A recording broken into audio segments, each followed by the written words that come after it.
September 6, 1994. They agree that the world's population is exploding. After that, the Vatican and the White House part company. We are espousing the right of a woman to choose whether or not to have an abortion. It's in no one's interest to try to combat population growth by destroying unborn children. We also need family planning. We need the availability of contraception. Contraception isn't the, first of all, it isn't the most compelling concern of ours. Tonight, church, state, and population control.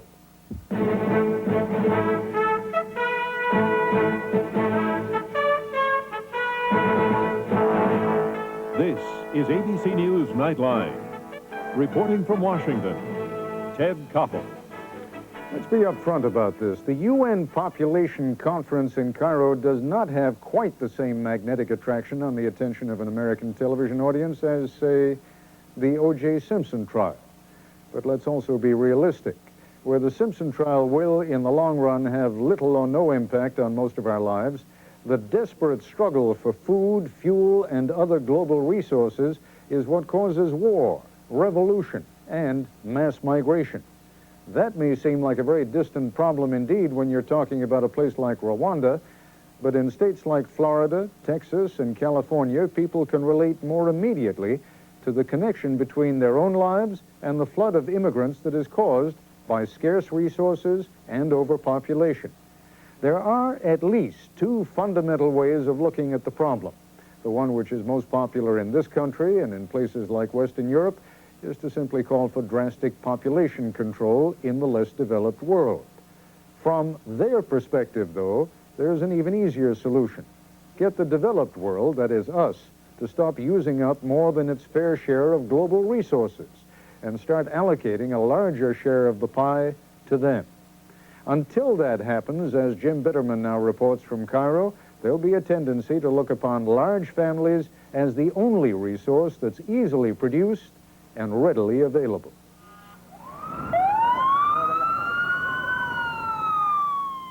The air-conditioned limousines have been darting back and forth across this old city, their occupants panicking about the planet's billions.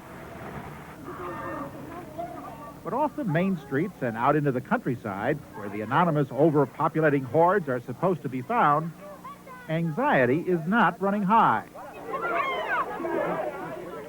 Try and tell Sheikh Mohammed Ali Nem about too many kids. He thinks the children in his village of Abu Musalam are gifts from God. And here, gifts are not refused. With the help of village elders gathered at the local mosque, the Sheikh patiently explains to a Westerner that having a child isn't another mouth to feed, but two more hands to help out. Not a burden, but an asset. And the Sheikh is happy to take you over to see the family with the most assets in town. Mrs. Qadra Hassan has produced 10 of them for her husband, and the 11th little asset is on the way. I like many kids. They are my company and backup in life. I never feel bored with them. Without so many kids, her husband would have to work his fields alone. So Mohammed and his neighbor Taher, who has 9 kids, are both proud of their large family. With only 2 kids, I would be weak. But when we are many, then there is a strength to all of us. Another farmer not so far away has 6 brothers, and he points out that a family that size means he has to work on the land only 1 day each week. And everyone out here agrees that a big family, not some government pension plan, is about the only reliable future for an Egyptian approaching retirement age. We have nothing to do with the... Recent evening, a farmer was explaining to an outsider about a flower that clogs the River Nile. They plant and replant themselves, he said. You can't pull them out. The Nile is as fertile as its people.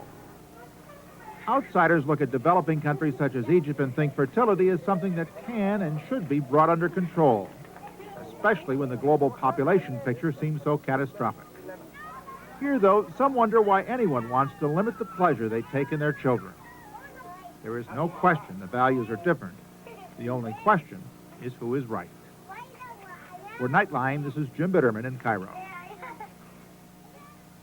When we come back, the interview we did earlier today with Vice President Al Gore and Bishop James McHugh of Camden, New Jersey. Joining us now from our Cairo Bureau, the Most Reverend James McHugh. He is the Bishop of Camden, New Jersey, and also a member of the Vatican's delegation to the Population Conference in Cairo. Vice President Gore joins us from his hotel, also in Cairo. Mr. Vice President, I think that a great many people, as soon as they hear population conference, the eyes begin to glaze over a little. Could you, in the most dramatic terms possible, explain why this is of such importance to an American audience? Well, it's probably the single most significant symptom of a new, dramatic new change in the history of humankind. To put it in perspective, Ted, from the beginning of our species' existence on Earth 10,000 generations ago until the end of World War II in our lifetimes, around the time I was born, it took 10,000 generations to produce a population of 2 billion people on Earth. And in my 46 years, I've seen it go from 2 billion to 5.5 billion. And if I'm fortunate enough to live another 46 years, I'll see it go almost certainly to 9 billion or 10 billion. So we can't acquiesce in a continuation of a situation that adds another 1 billion people every 10 years, another China's worth of people every decade. We know how to stabilize population. We know that when it happens, it leads to better economic circumstances for all the people involved.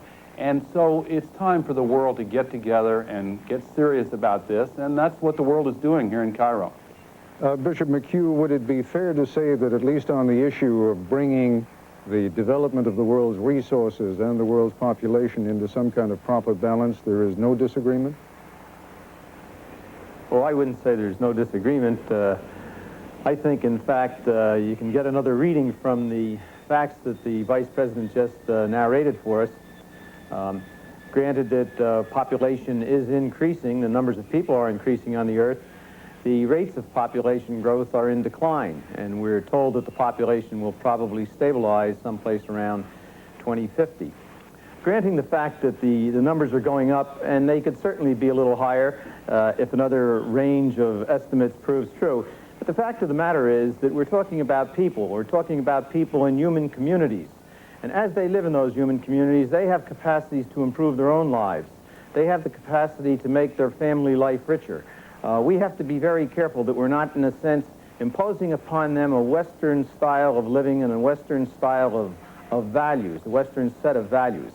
Granted that there are millions of poor people in the world, but they're struggling to come out of their poverty. We in the affluent countries of the world have an obligation to help them to get out of their poverty. We in the developed nations in the world have to share with them our scientific prowess, our knowledge, our expertise, our technological expertise. Mr. Vice President, take a crack at the same question that I posed to Bishop McHugh a moment ago. You hear people in the underdeveloped world saying, you folks in the developed world are eating our share and then some. You're consuming 5 times, 10 times, in some instances 20 times the natural resources that are available to us.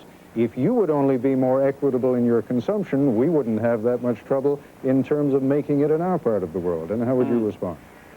Well, they used to say that. They don't say it in quite the same way now. But the underlying point is one that's valid. Profligate, unsustainable, wasteful overconsumption in the industrial world is indeed a significant part of the problem. I also agree with the bishop that the industrial developed countries ought to do more in sharing new technologies that make it possible to promote sustainable development, and that the future of the developed lack of development is a major contributor to the problems of refugees, war, all of these problems. But I think that it is a serious mistake in analysis not to also recognize that rapid population growth is a principal factor in causing some of these same problems. All right, on that note, Mr. Vice President, if I could just jump in for a second. We have to take a short break. When we come back, I would like to get to a couple of the issues that have divided you and the Vatican in recent weeks. We'll talk to you and Bishop McHugh about those issues when we come back in just a moment. And we're back once again with the Vice President of the United States, Al Gore, and Bishop James McHugh. Bishop, there's been a little bit of fluctuation over the last couple of days. You and some of your colleagues at the Vatican have been extremely tough on Vice President Gore in particular on the issue of abortion. It looked for a while as though you seemed to be backing away somewhat from that confrontation, and then the Vatican spokesman, the Pope's spokesman today, heated things up once more. Can you tell us where things now stand? Well, I think that there's certainly a tension between the Holy See and the United States of America, particularly on the abortion issue. That's a very critical issue. It's a very serious issue, and it's a very important issue, especially to the lives of millions of people, and especially to those who are yet unborn. We're interested in the things that the Vice President said. We don't totally agree with the way those things are implemented, even by his own staff and his own team. But we're here to keep the dialogue going and to see if we can't find more areas of common ground. Mr. Vice President, if I may, and if you want to respond on the issue of abortion, go right ahead, but I would like to focus attention on a few of the issues you raised just a moment ago in a previous answer, to which, interestingly enough, the Bishop has not responded. And that is, you were speaking about increasing women's rights around the world. You were talking about the increased use of contraception around the world. 10 years ago, 20 years ago, I would have expected the Bishop to jump all over you for saying that. He said nothing. Interesting? Well, he didn't say nothing. He attacked on the issue of abortion. And I think that, with all due respect, that is a microcosm of one of the dynamics at work here. This conference is not about abortion. The United States is explicitly not seeking to establish any international right to abortion. Now, there's virtually no disagreement on that point here at this conference, but we just heard another attack on it, even though nobody is saying that.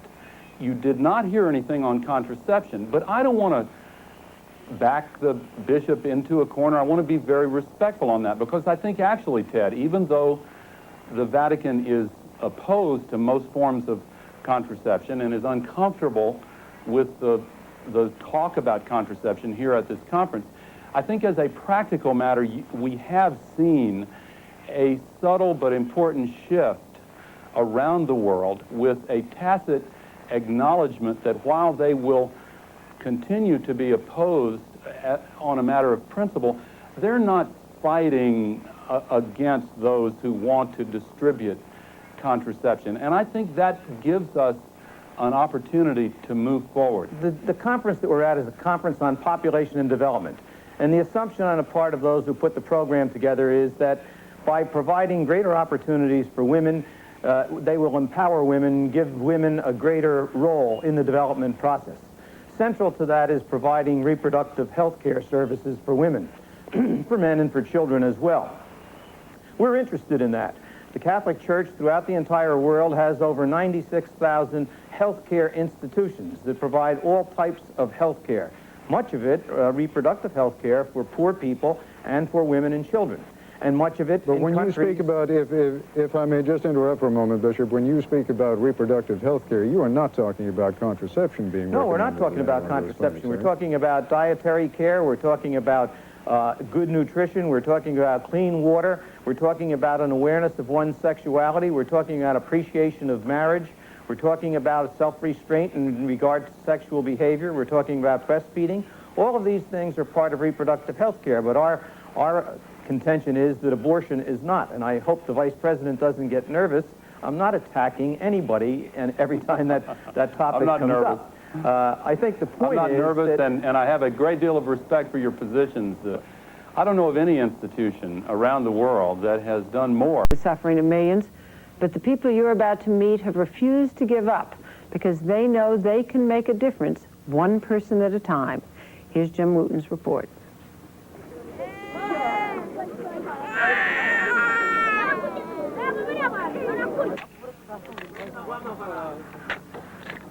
Ngukize nongwa ukufuhira amazi ngo bamaye umwanya se k'izuba ritiye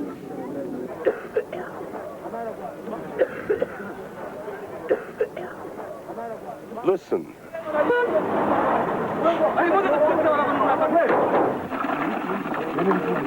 Celui-là, il boit, il dort. Listen closely, and you'll hear the music of Kabumba.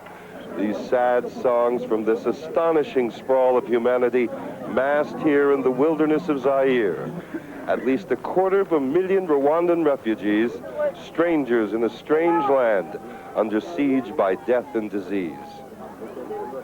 But even in this horrific place, Leo, maybe we better first collect all our local personnel and have our... there rises the sound of hope. and tell them all what their tasks for today are. Huh? Ati Hammer, a woman of relentlessly clear purpose, has come to help. A Belgian doctor's wife and mother of 5, she's a nurse and one of more than 100 volunteers for Médecins Sans Frontières, Doctors Without Borders, now on the ground here in Zaire.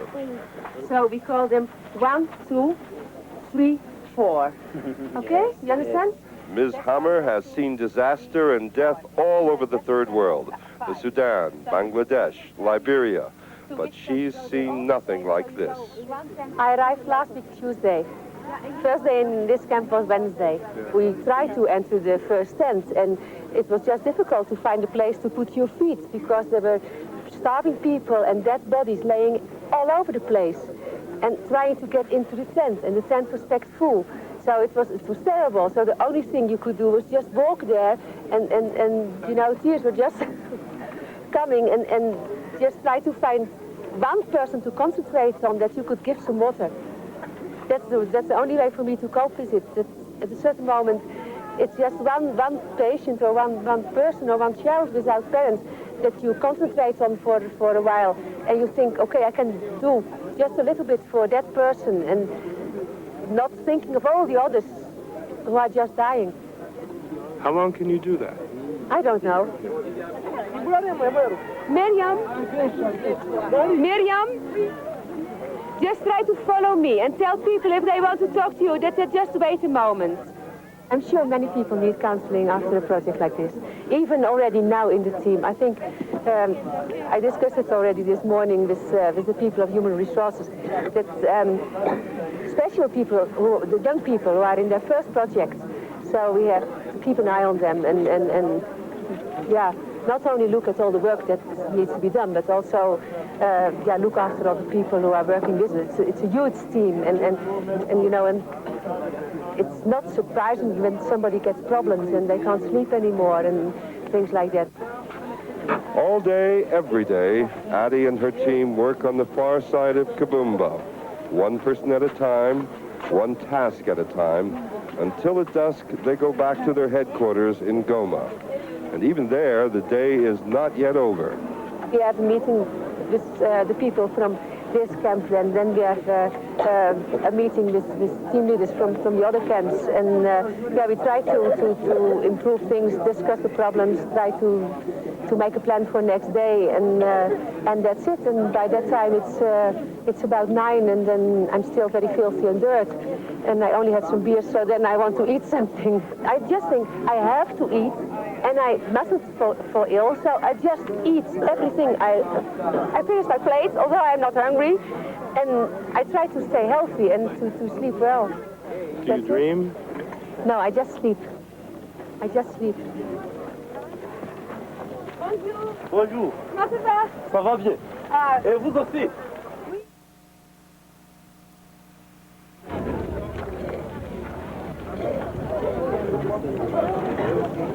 In these miserable multitudes of refugees, there are many who ask why the world doesn't help them. The world is helping, of course, helping a lot with tons of food and water and medicine and doctors and nurses. Overwhelming catastrophe, the question is understandable. For here in Kabumba and all over this corner of Zaire, the quintessential, irreducible problem is numbers. think of too many people at once. I mean, 1 million people in 3 days, nobody can take care of them. I mean, Dr. Koenraad Hinkerts of Belgium, who led the first medical team in 2 weeks ago, takes a realistic view of his task. it's physically impossible to bring in help for 1 million people who arrived in 3 days' time. I think nobody can help at this moment. We do our best. You can bring in and you can help the people as much as you can. But I think the disaster was you could not do anything. Dr. Hinkerts runs the Médecins Sans Frontières operation at Kibumba, Doctors Without Borders, with a patient load of more than 2,000 a day. Cholera, dysentery, dehydration, malaria, even measles. From the Netherlands, Dr. Lucy Block has stepped into the midst of this madness. You get up in the morning and you think it's such a nice country. Then you get into your vehicle and you drive on the road and you see all these people and you get into, you see what's happening, you see the dead bodies and you have to start working again. And that's how it goes. How long have you been here? I've been here now 5 days. In my feeling it's 3 weeks or maybe even longer. We are working very hard, trying to save lives. At the same time, people are dying. You're not saving as many as you're losing, are you? No, we are saving more than we are losing. That's fortunate, and I think that's what keeping us going. It keeps us going. It's we're losing a lot, but at the same time, we're saving many, many lives as well. You keep drinking. Very important. Can you drink some for me? And more help is arriving every day. From Idaho, Nurse Marianne Holtz. Ah, good. Well, I come from a background of working with people who are dying, so it's perhaps not as difficult for me as it is for others. And from the Upper West Side of New York City, Nurse Mary Moran. How do you handle this kind of thing emotionally? I talk about it a lot. I say the odd prayer, but I do more swearing than anything else, under my breath, though. And I don't swear in French. Yesterday, for example, when it was raining, I tried to give some small children to people who had shelter. They just took the children like this and threw them. Small children. That would never happen in ordinary situations. And I'm sure this would never happen in Rwanda by those very same people. People are desperate. So desperate. They just can't look after themselves. Jock Baker of the United Nations, based in Nepal on emergency assignment at the Kibumba camp. Tell me about this camp. It's generally considered to be probably the worst situated, mainly because of lack of water. Most people get water from 25 kilometers up the road, which is about a 15-hour walk. They normally do it overnight. Alternatively, you can buy it, but the price that you pay for one of these yellow jerry cans you see, which is 20 liters, is equivalent to 6 kilos of fresh beef. Can you say that you're making any progress? I think so. In the last few days, we've had more and more water delivered to the camp. That's probably the main indicator for this camp. It's the main big problem. Of course, sanitation, the longer the people are here, the sanitation becomes a big problem also. But at least resources are being mobilized and things are appearing. It's a little bit more encouraging than in the beginning. On the other hand, I would be hesitant to commit myself to say that this is a sustainable situation. His United Nations colleague, Deborah Verzou, was kicked out of Haiti 2 weeks ago. What do you want to get done today? Well, what we want to get done today is we are waiting for a bulldozer, which also is a bit of a problem because there are not very many and one was broken down. But we are waiting for a bulldozer and then we have to level the ground over there to put water tanks. And after that we need the bulldozer over there because yesterday we lined up a lot of bodies and the idea is to dig a big hole so that we can bury the dead bodies. I mean, it's very tragic, but I think if you're working, if you're feeling that you're contributing at least something, even though it's very little maybe, that gives you, I think, a better feeling